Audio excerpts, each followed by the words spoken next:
जीवन है, ब्रह्मचर्य जीवन है, ब्रह्मचर्यहीन जीवन मृत्यु है। पूज्यपाद सिवड़िया बाबा जी महाराज साक्षात ब्रह्म। जिसको ब्रह्मचर्य धारण करना है ध्यान देकर सुनिए। सबसे पहला कार्य उसकी दिनचर्या में, चाहे बच्चा हो चाहे जवान हो या जो कोई भी हो, सूर्य उदय के पहले रात्रि के चौथे प्रहर में ही जाग जाना चाहिए। अपने तो अर्धरात्रि के बाद ही जाग जाते हैं। चौथे प्रहर में प्रातः 4 बजे बिल्कुल जग जाना चाहिए। और जो 8-10 बजे तक सोता है वो कोई भी हो ब्रह्मचारी रह ही नहीं सकता, ब्रह्मचर्य रह ही नहीं सकता। वो स्वप्न दोष का शिकार होगा, वो नाना प्रकार की कुचेष्टाओं का शिकार होगा पक्का। क्योंकि बुद्धि को सत्य प्रकाश की तरफ प्रेरित करने वाले भगवान भुवन भास्कर हैं। वो पधार रहे हो, आप सो रहे हो सैया पे, आपकी आयु श्री कीर्ति बल सब नष्ट होगा। देखो ना जो 10-10 बजे तक सोते हैं, देखो ना उनसे बात करके देखो, एकदम ऐसा लगता है बुझा हुआ जीवन, कोई भागवतिक तेज उत्साह न वाणी में, न नेत्रों में, न तन में। क्या जीवन, मृत जीवन। सबसे पहला नियम लीजिए, जहां भी आपको शब्द सुनाई दे, आपका जीवन ब्रह्मचर्य ही अमृत है और आपका जीवन ब्रह्मचर्य ही नहीं मृत्यु है। ब्रह्मचर्य रहने के लिए आपको अपनी दिनचर्या सुधारनी होगी। प्रातः 4 बजे आपको उठना ही होगा, तभी आप ब्रह्मचर्य रह सकते हैं। अगर आप नहीं उठते हैं तो आप देख लेना, इसका आध्यात्मिक प्रभाव पड़ता है। आप देखिएगा 3 बजे से लेकर के सूर्य उदय के तक अगर आप सोते हैं तो आपका स्वप्न दोष बढ़ेगा, आपका संयम बिगड़ेगा। अगर आप कोई ऐसी कुछ चेष्टाएं नहीं किए हैं तो स्वप्न दोष की संभावना ही नहीं होती। आप बाल्यावस्था से कुछ चेष्टाएं करते हैं, संयम विरुद्ध रहते हैं, तो आप ना चाहते हुए फिर सामर्थ्यहीन हो जाते हैं, ब्रह्मचर्यहीन हो जाते हैं। बहुत ध्यान दें, ये अध्यात्म में जैसे पूरा मकान बनने के लिए नींव मजबूत होना जरूरी है। चाहे जयखंड का बना लो आप, अगर नींव मजबूत है, नींव मजबूत नहीं तो फिर मकान ढह जाएगा। ऐसे ही ब्रह्मचर्य हर मार्ग की नींव है। चाहे जिस मार्ग में चलना चाहो, चाहे जिस संप्रदाय में चलना चाहो, चाहे लौकिक मार्ग हो या पारलौकिक, आपका ब्रह्मचर्य नींव है जीवन की। इसको मनोरंजन मत समझो। कैसी तुम्हारी दुर्बुद्धि, अपने हाथ से तुम अपना नाश करते हो। कैसी कैसी दुर्बुद्धि जागृत हो गई, सावधान। पूज्यपाद बाबा कह रहे हैं, जब प्रातः काल उठो, कोई भी हो, अगर थोड़ी भी आस्तिकता है तभी तो ब्रह्मचर्य की भावना आप धारण करोगे। तो उठकर पहला कार्य प्रभु का स्मरण। अपने तो प्रभु के स्मरण की सरसता प्राप्त करने के लिए पहले तो गुरुदेव और भक्तों का स्मरण, फिर प्रभु को। मोरे मन प्रभु से विश्वासा, राम ते अधिक राम कर दासा। भक्त सुमिरन से भगवान बहुत जल्दी प्रसन्न हो जाते हैं। हरि को निज यस्ते अधिक भक्तन यस पर प्यार। सबसे पहले महान भक्तों का स्मरण, उनसे हमें सामर्थ्य प्राप्त होती है। जब उनका स्मरण करते हैं तो उनकी भजन शक्ति, उनकी कृपा शक्ति हमको बल देती है। हमारी दिनचर्या परम पवित्र और शास्त्र सम्मत होती है। फिर बिना, जैसे आजकल वो चल पड़ा है चाय काफी, बाबा मना करते हैं, ये दिनचर्या आप ब्रह्मचारी की नहीं होती कि आप सुबह उठे चाय पिए फिर सो। नहीं, हाँ, जल के लिए आयुर्वेद में सिद्धांत है, बिना कुल्ला व मंजन किए आप जल पिए तो जो मुख में, वो आपके उदर को साफ करेगा जाके, आपके उदर को रोग रहित करेगा जाके। अधिक से अधिक पानी, अधिक से अधिक। अगर उल्टी हो जाती तो और अच्छा होता है। जैसे आप पिए 2-4-10 कदम पहले आपको उल्टी लगे, अगर उल्टी कर दिए तो बहुत अच्छा होगा, क्योंकि पित्त और सब गर्मी निकल गई, नहीं हो रही, पच गया है। फिर इसके बाद आप शौच स्नान आदि क्रिया कीजिए। फिर पवित्र जब शरीर हुआ तो जैसे भजन आवश्यक है वैसे व्यायाम आवश्यक है, वैसे प्राणायाम आवश्यक है। वैसे आपको 2 किलोमीटर दौड़िए, कुछ शारीरिक ऐसा व्यायाम, कुछ ऐसे भी व्यायाम करते हैं। ये कोई व्यायाम पैर से करें, ये कोई व्यायाम का मतलब पसीना निकले शरीर से, आपके शरीर को पसीना। 1-2 किलोमीटर दौड़िए। ब्रह्मचारी बनना है तो ब्रह्मचर्य पचाने के लिए भी तो चाहिए ना। अब आधा घंटा पद्मासन, 30 मिनट कोई बहुत नहीं होता। बैठ करके आप प्राणायाम, अनुलोम विलोम, जो भी, जो आजकल शिक्षाएं भी दी जाती है इसकी, आप उसको कीजिए। आसन पे बैठिए, आपका शरीर स्वस्थ रहेगा। फिर अगर आप विद्यार्थी हैं तो जैसे हम शास्त्र स्वाध्याय करते हैं उसी भावना से आप आप देखो, अगर स्मृति आपकी प्रवीण ना हो तो बताना। परम पवित्र विचार वाला, परम पवित्र आहार वाला, परम पवित्र जब आपकी चेष्टाएं, तब इस महान शक्ति को धारण किया जाता है। ऐसे थोड़ी होता है। बड़े बड़े महापुरुषों से मिल मिलकर रो रो कर प्रार्थना करके आप बताइए, उपाय बताइए जिससे हम अपने साधन संयम को नियमित संयम में रख सके, ऐसे भाव से चल सके। आपको तो बिना किसी प्रयास के सुनने को मिल रहा है महापुरुषों की बातें। बिल्कुल समझ, आप रह के देखिएगा, एक नवीन उत्साह। और हारिएगा नहीं। आपने यदि गलत संस्कार बना लिए तो हारिए मत। कुछ समय तक बिना चाहे वो अभ्यास आपको गिराएगा, लेकिन आप बिल्कुल नियम संयम में दृढ़ रहिए, धीरे धीरे शांत हो जाएगा। ये आप धीरे धीरे शांत हो जाएगा। अब आपकी दिनचर्या में दो प्रकार के ब्रह्मचर्य, एक आजीवन ब्रह्मचर्य, तो वैरागी का तो आजीवन ब्रह्मचर्य होता है। जो प्रवृत्ति गृहस्थ मार्ग में, उनका संयम का होता है। शास्त्र संयम के अनुसार बर्ताव करे तो उसका जीवन बड़ा सुखमय जाएगा। केवल मन के अनुसार चलने पर कि आप गृहस्थ हैं तो आपके लिए छूट नहीं। देखो, परम ब्रह्मचारी भीष्म जी अपहरण करके स्वयंवर में जीत कर जबरदस्ती राजकुमारी, वो एक राजधर्म है, मैं ले जा रहा हूं राजकुमारियों को महाराज विचित्रवीर के लिए हस्तिनापुर के सिंहासन पर आरूढ़ है, जिसकी ताकत हो छोड़ा। वो राजाओं का है। अंबा ने तो अस्वीकार कर दिया कि या तो आपने अपहरण किया, आप स्वीकार कीजिए, नहीं तो मैं हूं। दो जो अब वो संयम को भूल गए। महाभारत प्रसंग में है, राजा क्षमा रोग हो गया और मृत्यु को प्राप्त हो गए। बहुत सावधानी। ऐसा नहीं कि आप गृहस्थ में हो तो आप, ये कोई आपके लिए धर्म नहीं है। धर्म संतान उत्पत्ति, भगवान की सृष्टि पूजा के लिए, वो भी संयम भगवत भाव में स्थित रहते हुए। ये मनुष्य जीवन ऐसे बर्बाद करने के लिए नहीं मिला है मनमानी आचरण। यदि सत्संग नहीं सुनते, शास्त्र स्वाध्याय नहीं है, आस्तिकता नहीं है, तो चाहे स्त्री शरीर चाहे पुरुष शरीर हो, पशुता रहती है। क्या जीवन है? वीर, प्राण, मन, इन तीनों का परस्पर घनिष्ठ संबंध है। एक भी स्थिर हो जाए तो तीनों स्थिर हो जाएंगे। ब्रह्मचर्य ठीक, मन एकाग्र और प्राण सूक्ष्म।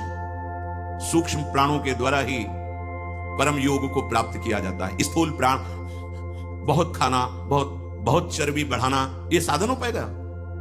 शांत ऐसे आटा लगा दिया जाए, उड़े ना। श्वास प्रश्वास चल रही, उस आटे पर धक्का भी नहीं लगना चाहिए, तब समझना चाहिए कि प्राणवायु सूक्ष्म हो रही। इन बातों का कोई ध्यान ही नहीं हो रहा। बस मनमानी आचरण, बहुत इतना खा लिया और उसी को पचाने में पूरी शक्ति लग गई। भजन और एकाग्रता और इंद्रिय संयम तो बात जाने दो, इतना पा लिया। वीर, प्राण, मन तीनों का परस्पर घनिष्ठ संबंध है और उपासना में तीनों का बहुत बड़ा योगदान है। प्राण सूक्ष्म। देखो, नाम जब आप श्वास लेते हैं आराम से और नाम चल रहा है, फिर श्वास आराम से, नाम चल रहा है। अब स्थूल प्राण है, बैठे हो, सुनाई दे रही आवाज प्राणवायु, सांप की सी फुसकार निकल रही। आप साधक हैं, आप उपासक। इतने स्थूल प्राण तो आप मंत्र कहां चला पा रहे हैं? इसका मतलब मंत्र नहीं चल रहा। आराम, शांत श्वास। प्राण जिसका ब्रह्मचर्य ठीक है, बिना प्राणायाम के भी वो सूक्ष्म हो जाएगा। जिसका प्राण सूक्ष्म है, ब्रह्मचर्य ठीक है, मन को एकाग्र करने के लिए ज्यादा श्रम नहीं करना पड़ता। ये तीनों एक तार जुड़े हुए हैं। ब्रह्मचर्य ठीक नहीं, मन भयानक चंचल बदमाश होता चला जाएगा, गंदी से गंदी बात पेश करेगा आपके सामने, गंदे से गंदे आचरण करेगा, भूल जाएगा कि हम मनुष्य हैं, पशुवत आचरण में उतार देगा। ब्रह्मचर्य, प्राण, मन तीनों का परस्पर बहुत घनिष्ठ संबंध है। एक स्थिर कर लो ब्रह्मचर्य, बहुत गंभीरता स्वभाव में आ जाएगी। ब्रह्मचारी का स्वभाव गंभीर होता है, विचार परिपक्व होता है, स्मृति प्रवीण होती है उसकी, और हर कष्ट सहने की सामर्थ्य होती है। गर्मी, सर्दी, बरसात, पीड़ा, अपमान, निंदा, वो महान शीतलता अंदर प्रदान करता है। मस्ती एक रहती है। और कहीं निरंतर भजन और ब्रह्मचर्य, फिर क्या दुर्लभ रह गया संसार में उसके लिए। इसलिए हमारे शास्त्रों ने, ब्रह्म ऋषियों ने ब्रह्मचर्य पर बहुत जोर दिया है। ब्रह्मचर्य रहने वाले उपासक को इन बातों का ध्यान देना चाहिए। यदि कब्ज पेट में रहेगी तो बिना क्रिया के भी ब्रह्मचर्यहीन होने लगोगे। गर्मी बर्दाश्त नहीं ज्यादा, ये जितने नए पदार्थ पाने वाली लोलुपता है, ये सब ब्रह्मचर्य नाश करने वाली है। ये जो आप जिसे पिज्जा कहते हैं, इसमें जो ऊपर लेप लगाए जाते हैं, जो बनता है वो गरिष्ठ है, बहुत गरिष्ठ है। पाचन तंत्रों पर भारी प्रभाव बनाकर एक कब्ज बनाने वाली चीजें। आपको ये 32 दांत दिए गए, वो अच्छे चबा चबा के लुगदी में थोड़ा खाओ, बहुत देर चबा कर स्वाद लेकर के अंदर जब किया तो जो मुख में पाचन, यहाँ वो जो थूक आदि निकलते हैं, उससे ऐसे रस होते हैं जो उसको पाचन करते हैं। बहुत संभाल, ये भोजन का बहुत योगदान है। अगर कब्ज हो रही है तो ये अनुभव में लाई हुई वस्तु है, ये ईसबगोल की भूसी और छोटी हर। जैसे 1 चम्मच 1.5 चम्मच ईसबगोल की भूसी, और अगर आप पहली बार तो आधा चम्मच वो हर, छोटी वाली हर मिला लीजिए और 250 ग्राम दूध में पा करके शहद के। वो ऐसा नहीं करेगा कि आपका एकदम पेट साफ कर देगा। 10 दिन 15 दिन लगा, वो धीरे धीरे आपकी आंतों से वो ऐसा, ये सेवन किए, बहुत समय तक सेवन किए, क्योंकि कभी ऐसे जैसे रूखा सूखा मिला, कभी ना मिला तो ऐसे कब्ज की तो ये पास रखते थे, थोड़ा इसबगोल की भूसी और हर। दूध ना मिला तो थोड़ा पानी से ले लिया, थोड़ा कम प्रभाव पड़ेगा, पर वो धीरे धीरे। अति ऐसी औषधियां जो आंतों को जाके, वो भी नहीं ठीक है, क्योंकि वो सीधे इतनी गर्म होती है, ब्रह्मचर्य का नाश कर देगा। बहुत संयम की आवश्यकता है ब्रह्मचर्य के लिए। तो कब्ज मत होने दीजिए, और जल की कमी नहीं होनी चाहिए। 2.5-3 लीटर जल तो होना चाहिए। आपकी जो एसिड बनती है, आप लघु शंका जो होती है, उससे आपके स्वास्थ्य को लाभ मिलता है। सुबह से शयन तक 2.5-3 लीटर पानी पीना ही चाहिए, यदि आप संयम से चलना चाहते हो। मैदा और गरिष्ठ वस्तुएं, चाय और कॉफी ब्रह्मचारी के लिए निषेध है। हम नौजवान बच्चे हैं, चाय और कॉफी भैया काहे को? 60-50 की अवस्था है, शरीर थोड़ा रुग्ण जैसा, तो आप चाय आदि ले लीजिए। आपको चाय की क्या आवश्यकता है? आपका तो ब्रह्मचर्य खुद इतना पावरफुल, चाय और कॉफी तो विघ्न है आपके लिए। बहुत कलयुग का बड़ा भारी प्रभाव है। आगे कह रहे हैं कि अत्यंत आवश्यक हो तो शरीर जिसका रोगी है उसकी सेवा के लिए अगर आपको सेवा लगाई गई है, या किसी को सेवा कार्य के लिए, ऐसे बकाया किसी को स्पर्श मत करो, क्योंकि सबके शरीरों में परमाणु होते हैं, अपने अपने स्वभाव, अपने अपने आचरण, शरीर में, वस्त्र में, सैया में। एक विश्राम स्थली पे जो आपकी सैया है, आप कैसे सोते हैं उसमें उसके परमाणु हैं, वस्त्र में परमाणु हैं, शरीर में परमाणु हैं। अगर आप ऐसा ही व्यवहार रखेंगे तो आप लड़ नहीं पाएंगे, आपके परमाणु इतने पुष्ट नहीं होंगे कि आप विकारों पर विजय प्राप्त करें। स्वाभाविक भीड़ में कोई छू रहा हो बात अलग है, हमें छूने की चेष्टा, अगर किसी रोगी की सेवा तो फिर विचार नहीं करना है, कोई सेवा पे है तो हमें विचार नहीं करना है। स्वाभाविक ऐसे हंसी मजाक या व्यवहार में हम बचें, स्पर्श से बचें। यहां वो छुआछूत वाला स्पर्श नहीं, अपने परमार्थ को पुष्ट करने की बात है। कभी किसी को मजाक में भी अश्लील बातें मत करो, मजाक से भी, जैसे हंसी मजाक में आप ऐसे, उसका प्रभाव पड़ेगा, वो शब्द है, वो आपके अंदर पहुंचेगा, मनन करेगा और फिर वासना जागृत कर देगा। आप कोई ऐसे कपड़े बनावटी मत पहनो, आप अपने शरीर की वेशभूषा ऐसी मत बनाओ, आप ऐसे शौकीनी प्रकट मत करो जिससे तुम्हारा शरीराभिमान पुष्ट हो, इससे काम बढ़ेगा, इससे वासना बढ़ेगी। बाबा कह रहे हैं कि ऐसे कपड़े, ऐसी सजावट, ऐसी बनावट, ऐसे लेपों के लगाने से शरीराभिमान पुष्ट होता है और आपकी काम वासना बढ़ती है। शरीर मन बुद्धि किसी की भी उन्नति नहीं होती जो शरीर सजाने में, शरीर के, उससे सब बिगड़ जाता है। देहाभिमान, देह भाव पुष्ट होता है, देह भाव पुष्टता में ही सारे विकार अपना राज्य करते हैं। बहुत सावधानी की जरूरत है, बहुत सावधानी। बड़ा पवित्र वेश, पवित्र वस्त्र पहनो, हाँ, सावधानी पूर्वक चलो, इससे कोई वीआईपी पना प्रकट नहीं होता। इससे आपकी मन की, आपकी बुद्धि की, आपकी चित्त की दशा गलत मार्ग में चली जाएगी, क्योंकि शरीर भाव आप पुष्ट कर रहे हैं, शरीर को दिखाना, शरीर का सजा। हम ये नहीं कहते कि आप बाबा जी बन जाओ, आप सब पूरे मुख में रज लगाओ, ये तो हम लोगों के लिए, पर आप उचित ऐसी सभ्य पोशाक हमारे देश की रही है, बड़ी मर्यादापूर्ण रही है, आप उस पर ध्यान दीजिएगा, क्योंकि आप ऐसे जैसे शरीर सजाना से, इससे आपको दुख मिलेगा, आपका मन वासना में हो जाएगा, आपकी भावनाएं दूषित हो जाएंगी। संत समागम तो शरीर राग नष्ट करने के लिए, परमानंद आप भजन करो, देखो आपको ऐसा सौंदर्य प्राप्त होगा, अंदर आपका ऐसा सुंदर रूप होगा। देखो ना, आचार्य चरण कहते हैं, लक्ष्मी कोटि विलक्ष लक्षण लसल लीला किशोरी सतई राधाध्यम ब्रजमंडली मधुरम राधाभिधानम। जो हमारी स्वामिनी जी के दासी भाव को प्राप्त होता है, उसको इतना सुंदर रूप मिलता है कि करोड़ों लक्ष्मी आश्चर्यचकित हो जाएं, ऐसा राधा दासी का स्वरूप होता है। ए इधर आओ, इतना सुंदर रूप प्रिया प्रीतम का, इतना सुंदर रूप आपका, और ऐसे महासुख में निमग्न होना। ये चमड़ा सजाते रोज सजाते तो कितने जन्म बीत गए, और इसी चमड़े में आग लगाई जाएगी, यही चमड़ा गाड़ दिया जाएगा। प्यारे, कुछ समय के लिए मिला है, इसी से तो राग मिटाने का अवसर है। आप इसको सजा के और वासनाओं के खेल में उतर रहे हो, कितनी बड़ी हानि कर रहे हो। अभी आप समझ नहीं रहे, इसलिए आपको बुरा लग सकता है कि हमारे पहनावे पे बोल रहे हैं, हमारे ऐसे नहीं, आप अच्छे से अच्छे कीमती वस्त्र पहनिए, पर उसकी सादगी होनी चाहिए।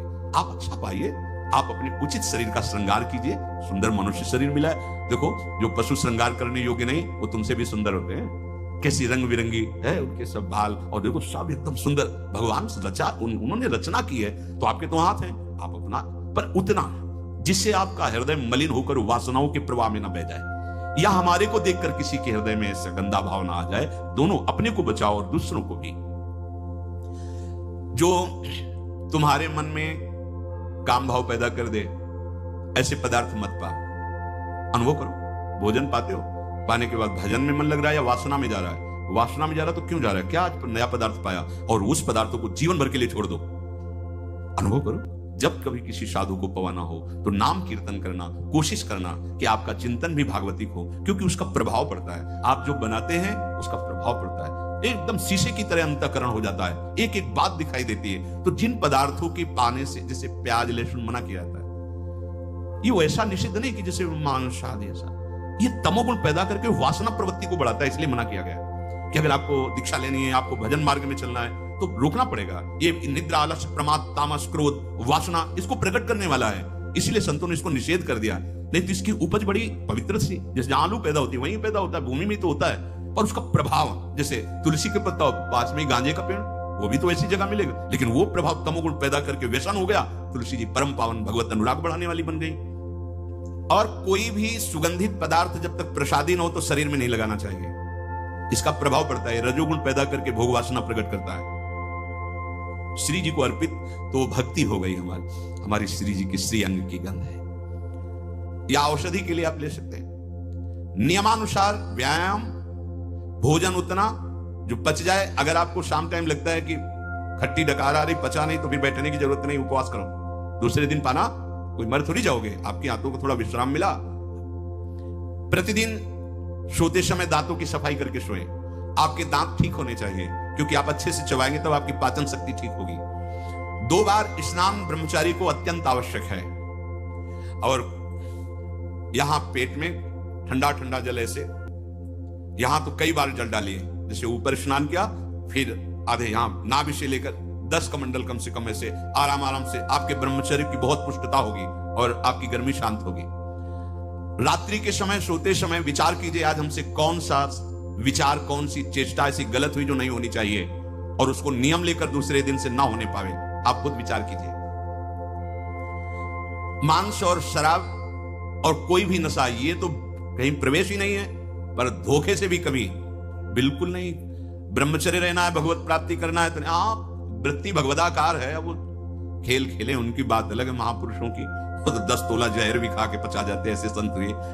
तो हमको अपने कोई भी व्यसन साधना में, देखो सबसे पहली गलती तो ये होगी कि वो व्यसन हमें अपना चिंतन कराएगा समय पर, हमें कोई व्यसन नहीं करना। और ध्यान से सुनिए, ब्रह्मचर्य पालन के लिए इमली और खट्टे पदार्थ बिल्कुल जहर है ब्रह्मचारी के लिए। ब्रह्मचर्य पालन के लिए लाल मिर्च, प्याज, लहसुन, गरम मसाला, जो सब्जी है, ये बढ़िया।